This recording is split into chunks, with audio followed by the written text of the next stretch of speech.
Ibu Megawati Soekarno Putri ini memvalidasi dan membenarkan ijazah Jokowi palsu.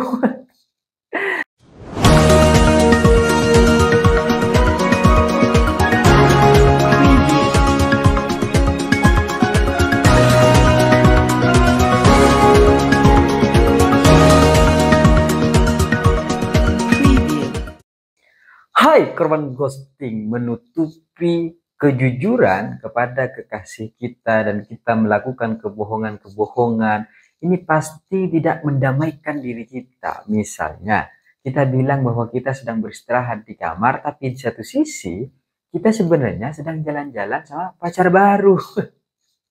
Ditutupilah kebohongan-kebohongan kita yang ada di kamar. Dan ketika ternyata kekasih kita juga ada di taman, di tempat yang sama di mana kita berselingkuh, kan pasti kita panik. Panik gak? Ya panik lah. Panik gak? Panik gak? Panik lah, masa enggak? Hal-hal demikian ini tidak hanya tentang kebohongan kepada kekasih, tapi juga kadang kebohongan pejabat publik kepada masyarakat dan halayak publik gitu. Ada bohongan-kebohongan yang kemudian dibangun untuk menutupi segala keburukan-keburukan yang sebenarnya saat sejak awal ini disampaikan secara terbuka gak ada masalah gitu. Ya lebih baik putus aja dengan kekasih kita kalau kita mau selingkuh, clear gitu, sehingga ke depan gak ada persoalan. Tapi kalau sudah dimulai dengan bumbu-bumbu kebohongan, maka di akhir harus juga dipenuhi dengan kebohongan-kebohongan lainnya untuk menutupi kebohongan yang pertama. Kita tahu soal perkembangan ijazah Jokowi palsu atau asli itu terus menjadi perbincangan publik yang semakin hari semakin hangat gitu. Ini sudah melebihi hangat-hangat teh kucing.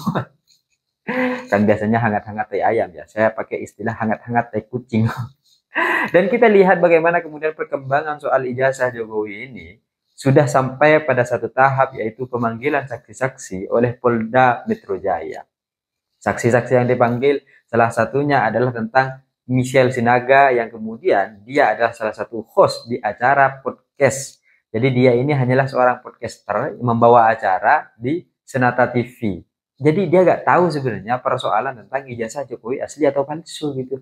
Pokoknya dia hanya seorang podcaster aja, dia host aja di acara YouTube tersebut gitu. Jadi gak ada persoalan sebenarnya. Tapi beliau hadir kepada Polda Metro Jaya, memberikan keterangan-keterangan saksinya yang bahkan dicecar sampai 50 pertanyaan. Ini pertanyaan mertua kalah nih sama Polda Metro Jaya. Lebih spesifik gitu. Dan itu kenapa bisa begitu? Itu lebih pribadi gitu. Pertanyaan-pertanyaannya lebih ke soal urusan personal. Dia siapa, latar belakangnya bagaimana, acara TV-nya seperti apa gitu. Bukan tentang ijazah Jokowi. Ya, karena beliau sendiri sebenarnya nggak tahu gitu terkait dengan ijazah Jokowi ini palsu atau asli. Sampai-sampai 50 pertanyaan yang dimulai dari pagi hingga selesai saat petang, saat malam hari, ini membuat Michelle Sinaga ini capek, lelah. Stres kita jadinya gitu. Masa iya kita seharian duduk ditanyain orang-orang yang bahkan kita nggak tahu persoalannya. Kan capek juga gitu kan. Dan kalau dilihat dari perkembangan yang lain, di sisi lain Jokowi dalam berbagai macam tahap-tahap yang sudah dilalui, baik itu mediasi gitu kan, ternyata tidak hadir. Ya rasa-rasanya memang ingin memberikan satu pesan bahwa Bapak Jokowi sudah tidak mau dan sudah menutup kemungkinan-kemungkinan akan berdamai dengan penggugat-penggugat ijazahnya. Jadi sudah ditutup tuh kemungkinan-kemungkinan tersebut. Dan ini sebenarnya ya bagus-bagus aja dan gak ada persoalan gitu kan. Toh juga dari sana akhirnya akan terbukti seperti apa dan bagaimana kejelasan-kejelasannya. Karena di satu sisi Pak Jokowi gak mau gitu memberitahukan ijazah aslinya secara terbuka. Maunya di pengadilan. Ya gak apa-apa. Itu adalah pilihan dan jalan ninja dari Bapak Presiden Jokowi. Tapi di sisi lain, UGM ini juga ikut terlibat gitu. UGM juga merasakan dampaknya. Jadi kalau Bapak Presiden Prabowo melakukan efisiensi dan berbagai macam kementerian lembaga mendapatkan dampak dari efisiensinya, sama. Hal-hal yang dilakukan Jokowi berdampak bagi UGM.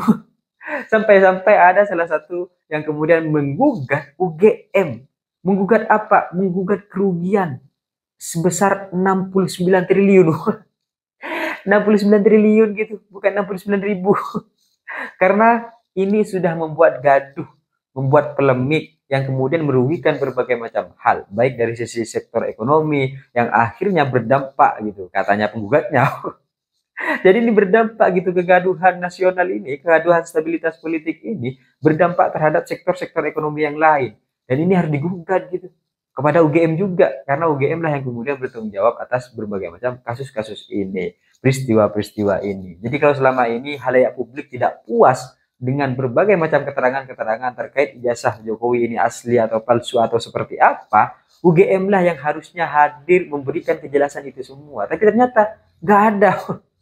Akhirnya digugatlah itu semua. Dan soal ijazah Jokowi ataupun soal skripsi Bapak Presiden Jokowi ini asli atau palsu atau seperti apa, sebenarnya bisa juga cukup sederhana.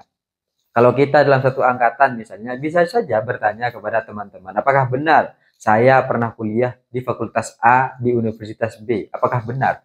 Kan teman-teman pasti tahu, teman-teman pasti ngerti juga itu. Dan ketika wisuda pasti bareng.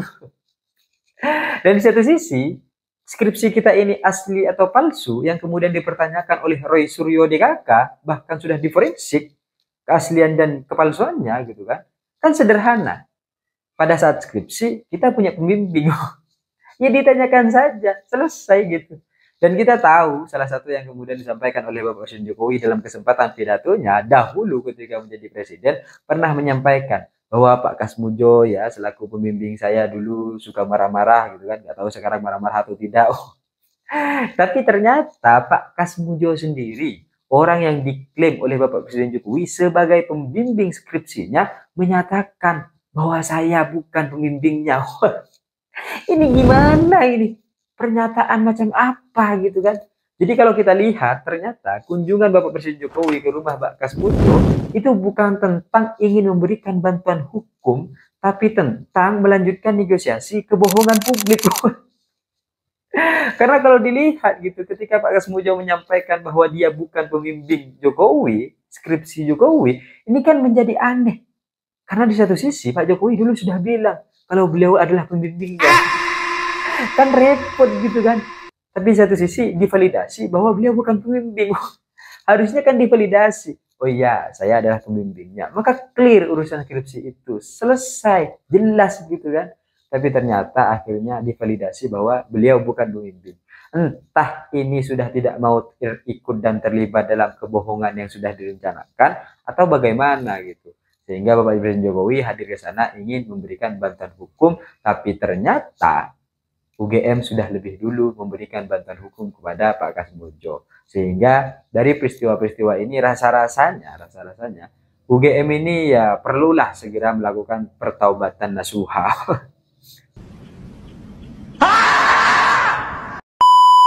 Kalau Dita pernah mendengar cerita beberapa bulan terakhir ini soal UI dengan bahlilnya dan disertasinya, rasa-rasanya ini perlu menjadi pembelajaran bagi UGM sehingga tidak menjadi UGM yang dicap dan dilabeli sebagai kampus pencipta ijazah atau sebagai kampus terbaik memanipulasi kebohongan publik.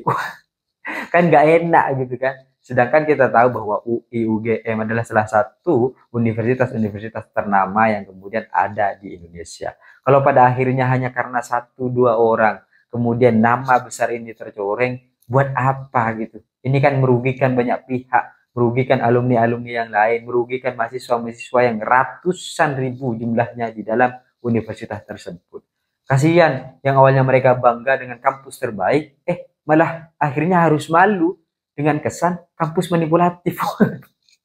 Kan kasihan gitu. Jadi kalau pada akhirnya memang ijazah ini benar atau asli atau bagaimana, sudah saatnya UGM memilih jalan sendiri dan yakin bahwa kebenaran tidak akan memberikan dampak negatif bagi UGM itu sendiri.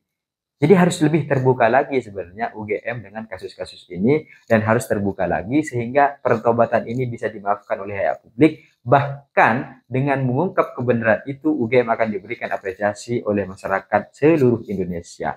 Dan ketika kita lihat polemik ijazah-ijazah ini ternyata tidak berhenti di situ, dan tidak berhenti pada pernyataan-pernyataan Pak Kasmujo, tapi ada satu pernyataan yang menarik lagi dari Ketua Umum PDI Perjuangan. Wah, akhirnya Ibu Megawati Soekarno Putri bersuara dan menyenggol atau menyindir soal ijazah palsu atau asli. Ya kita tahu katanya Ibu Megawati, akhir-akhir ini ada gonjang-ganjing soal ijazah palsu atau asli. Sebenarnya kan gampang saja kata Megawati. Kalau memang ada ya tunjukkan saja. Pernyataan Megawati sederhana gitu. Sesederhana sikap beliau untuk menyelesaikan masalah dengan Bapak Presiden Jokowi gitu. Kalau selama ini Ibu Megawati tidak tertarik untuk mengomentari hal-hal demikian dan hari ini bersuara, maka ada satu sisi. Apakah pernyataan Ibu Megawati Soekarno Putri ini memvalidasi dan membenarkan ijazah Jokowi palsu? Jadi pertanyaan yang disampaikan oleh Ibu Megawati ini semacam pertanyaan, tapi lebih terkesan pernyataan. Kan ditanyakan gitu, kalau emang asli ya tunjukkan saja gitu. Tapi dalam satu sisi Ibu Megawati ini ingin memvalidasi apa ijazah Jokowi palsu. Karena selama ini gak pernah komentar gitu. Bahkan Bapak Presiden Prabowo yang dulu berpidato pada saat sidang paripurna Kabinet Merah Putih dan menyatakan kenapa sih masih dipersoalkan soal ijazah ini sampai ribut-ribut gitu kan. Jangan-jangan sebenarnya Bapak Presiden Prabowo ini bukan membela Jokowi, tapi kesel sama Jokowi dan bilang, sudahlah Pak Jokowi, tunjukkan aja yang asli kalau memang ada. Jadi satu frame, Prabowo dan Megawati. Dan kalau dilihat dari berbagai macam peristiwa ini, akhirnya kita memiliki satu validasi yang begitu lebih besar lagi terkait ijazah Jokowi ini asli atau palsu.